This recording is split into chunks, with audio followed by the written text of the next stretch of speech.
Hello, thank you so much for joining us on yet another episode of The Digest. My name is Francesca. Now, studies have identified charcoal production as one of the main drivers of deforestation and forest degradation, which leads to adverse effects of climate change in Zambia. Now, activists have warned that without control, rampant cutting of trees will result in depletion of trees. However, Zambians are still grappling with lack of electricity, making charcoal the only reliable and affordable source of energy that they know. But are there other alternatives?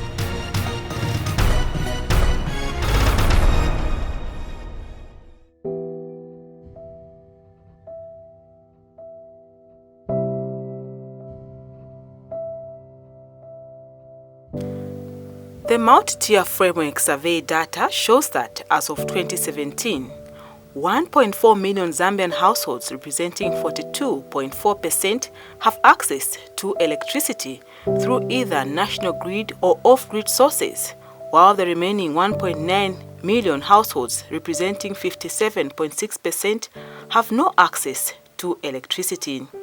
The majority of households without electricity are found in the rural setup. Marjorie Kapambwe, 62, lives in Choshi village in Chinsali. A visit to a house located 10 kilometers from the town center revealed how challenging it is to live without a reliable source of energy.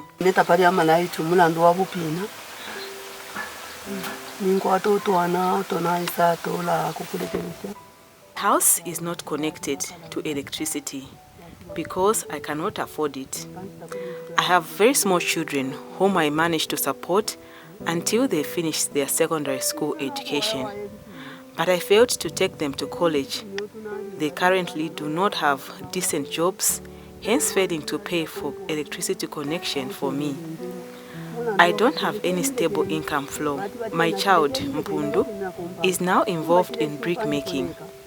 I don't know how government can come in to help us, especially that now I hear electricity connection fee was increased.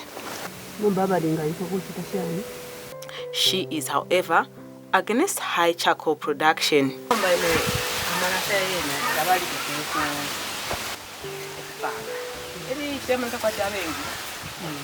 If government decided to put a stop to charcoal production, what would happen, since for others this is a source of livelihood?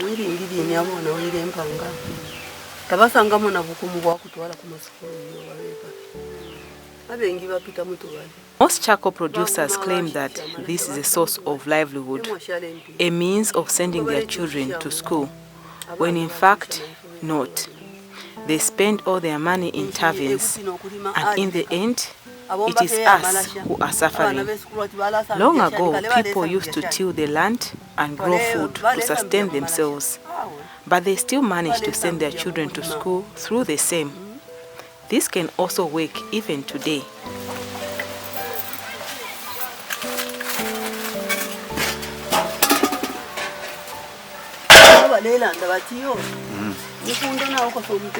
Zambia's undocumented charcoal production is huge, contributing about 3% of the national gross domestic product, GDP. I visited Mr. Alex Mulenga from Muliangolo village, located 16 kilometers from Chinsali town.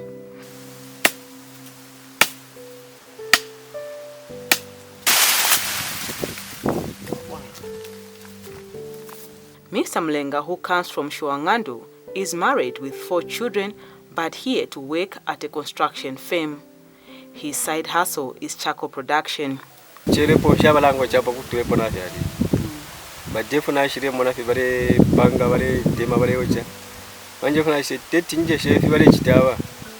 I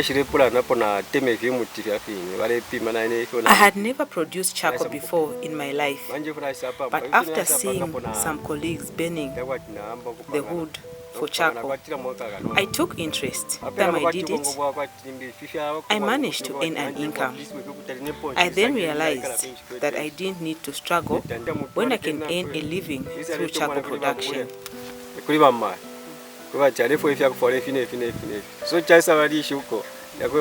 It was a coincidence that at that exact time, my baby's mother showed up demanding things for the baby, which I easily took care of. So na malasha bengi balabe nebe kati abala bomvya malasha ero umuna fo into ishitira bomvya malasha fo bashako bashibomba nchita ko bati yo twali kwata mali. Not everyone that uses electrical appliances. Others use charcoal. Even those that confiscate bags of charcoal also use charcoal, including the well-off individuals. Long ago, our fathers practiced chitemene system. They used to cut trees at a very huge piece of land for farming, but they had abundant rainfall. These seemingly small trees will be big trees in 5 years or so. We cut and they grow just like that. The sector employs 1 million people, mostly rural dwellers who are smallholder charcoal producers. Chinsali is one of the highest charcoal producers in Zambia. Most households here depend on charcoal as the only source of energy. Charcoal production is quite involving.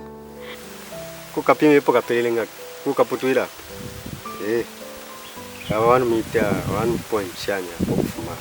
Milaka kama 2 meters. Chimbi hapa na chimbi pale.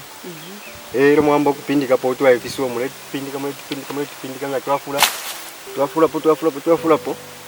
Ero manji twakwa twapanga. We prepare a 1 by 3 meters portion.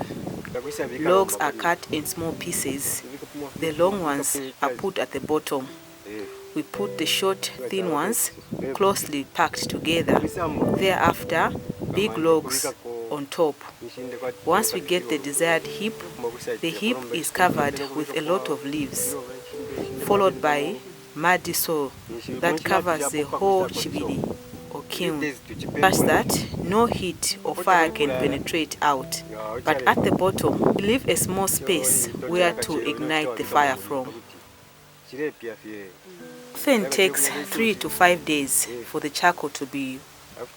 At that point, there is no sleeping, just ensuring that the fire does not explode out of control, but only the smoke can penetrate.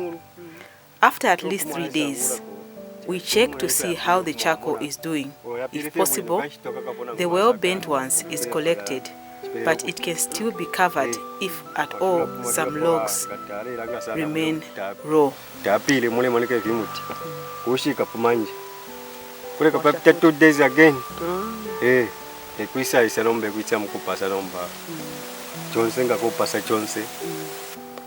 the high cost of living and lack of education has led to high charcoal production.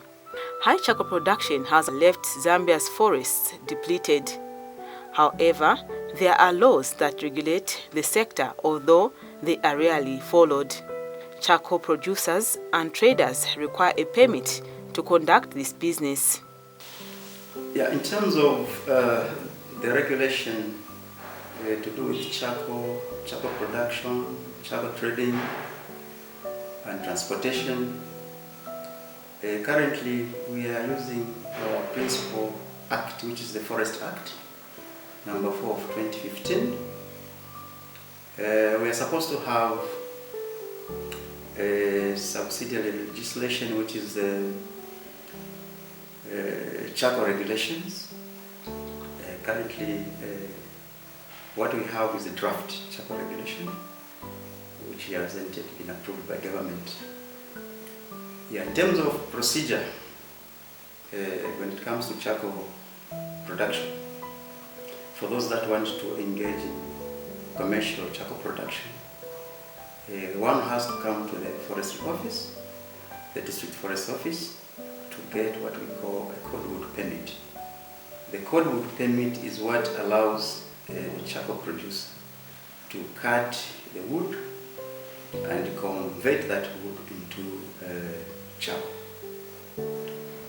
And normally they are given about 14 days to convert the wood into charcoal. After they have converted the wood into charcoal, they come back to the district forest office to get what we call a conveyance permit. The conveyance permit simply means a permit to allow someone to transport the charcoal to the market. Yeah, because they cannot move the charcoal without any conveyance permit.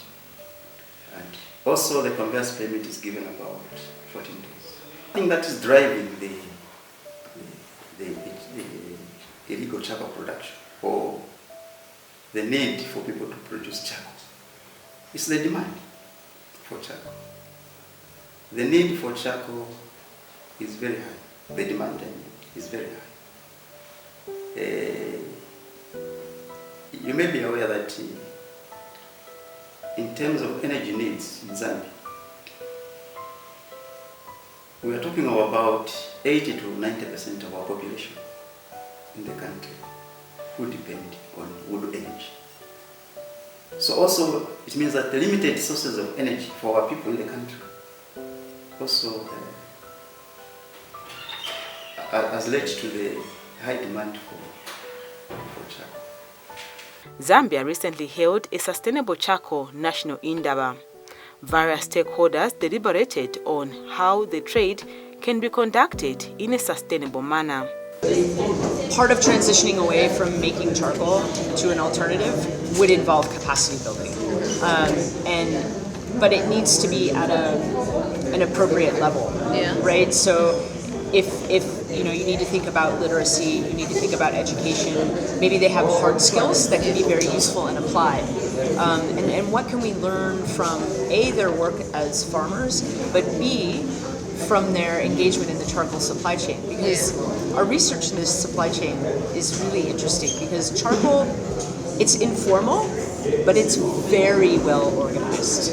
And there's no spreadsheets, there's no cell phones calling, but everyone knows the price, and the trade works so smoothly. And so there's a lot of social trust in that. And how can we harness that and shift that to an alternative livelihood? So it's not to say that, oh, that person is a farmer and they're not educated. No, they have skills.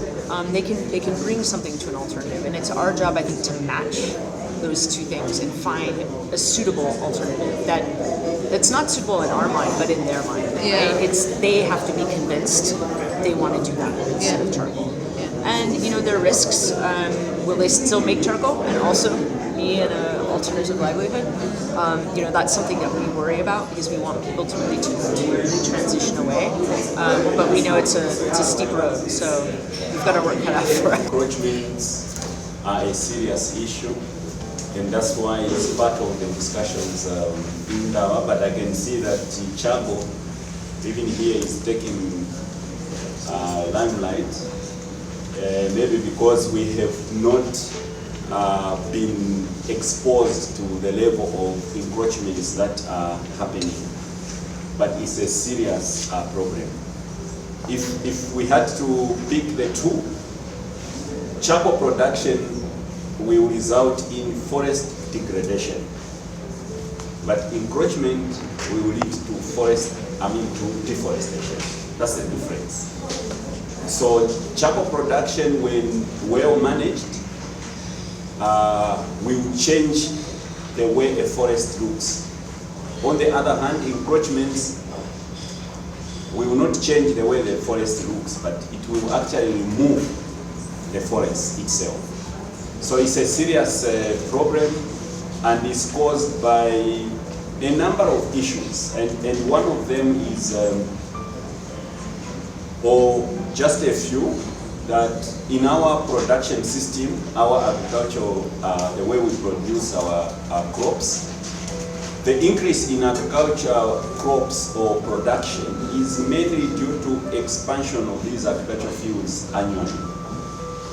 But we need to improve the way we cultivate so that the productivity per unit area improves. It means we will have a higher production per, say, a hectare than growing 5 hectares that produce the same amount that you can get in 1 hectare. That's one area that encroachment has brought in a negative thing. So people would want to increase their cultivation area so that their food production increases.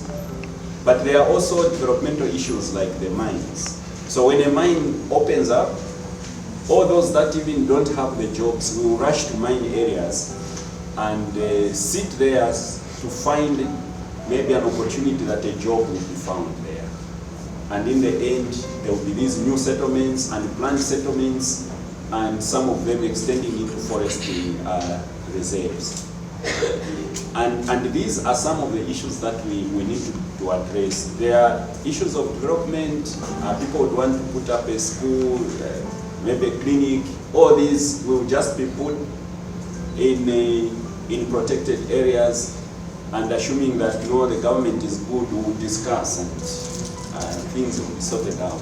But we want also to find solutions. There is a limited amount of land use planning in Zambia. It's a challenge that we are faced with. And all these things we need to look at as we discuss the things during the Indawa. The indiscriminate cutting of trees has been a source of climate change. Charcoal users want government to provide an alternative. During talks about effects of cutting trees. But then, without charcoal, what will we use? I use it in my small business, cooking maize and groundnuts. Therefore, government should provide an alternative. I cannot live without charcoal. Charcoal is a major thing I think in Zambia. Because mostly we use charcoal. We have to use electricity. Most of them, they don't even use electricity. Others, they can't afford. So most of them, they afford to buy charcoal. So mostly, we rely on charcoal. Even me at home, I could use charcoal most of the time. You never find me cooking on the stove. No. It's there.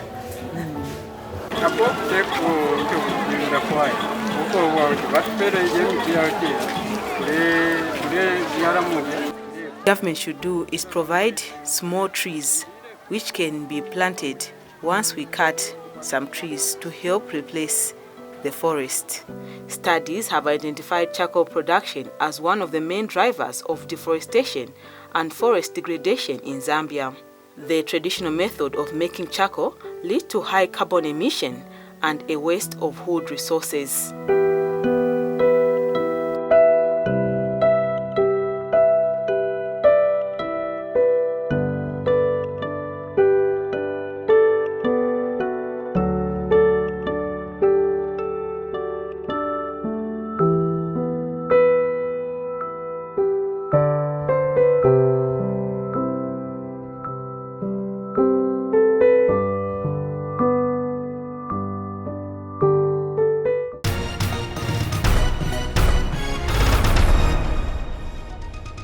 We hope you enjoyed watching that documentary. Now, to address this knowledge gap that perpetuates deforestation, there is need for continued sensitization of the people who are in the forefront of charcoal burning, because the adverse effects of climate change are already being felt through the floods that Zambia experiences in most parts of the country when it's the rainy season.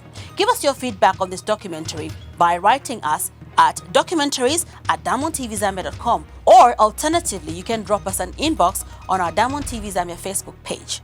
Thank you for watching. Goodbye.